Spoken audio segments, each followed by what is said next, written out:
Për më shumë se 10 vitesh, Bakie Marra, nga fshati Shqirgjan i Elbasanit, vuan nga problemet të rënda shëndetësore. Gjendja e saj është përgjegjësuar pas një trombozi që psoi 5 muaj më parë, duke lënë të paralizuar.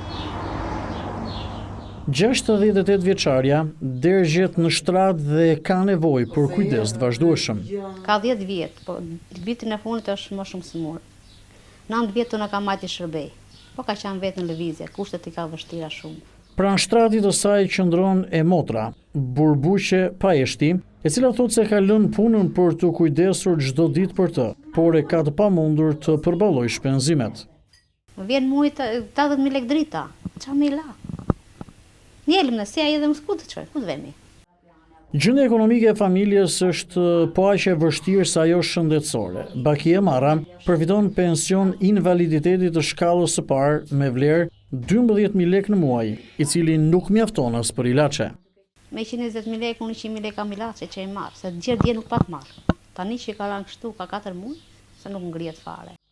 Vështirësitë janë shtuar pasi djali i sëmurës, 35 vjeç, është detyruar të lërë punën për të kujdesur për nënën. Familja përballet me mungesë të ardhurash. Këtu rritër ditën, natën la djalin, ditën janë vetë. Dhe drojtërehen ditë, unë nuk mund të vetëm. Përqendrohem ke motra, e kam lanë në shtëpinë fëmijët, burrit, janë përqendruar kësaj, çfarë bëj? Nënë e birë jetojnë në një banesë të vjetër dhe të amortizuar që ka nevojë për riparime, ndaj kërkojnë ndihmë ekonomike nga bashkia. Shumë katastrofe, siç e shikon. Muri në dhoma tjetër ka me blloqe, ka rënë fare. Motra e Bakie Marrës kërkon ndërhyrjen e institucioneve për rritjen e pensionit të invaliditetit, si dhe njohjen e pagesës së kujdestarisë. Duhet dhe i pagesë për kujdestarësh? Po, të dyja, për kujdestarin dhe për këto, po për këto më shumë ka më hall, se dhe vetë, po kjo je.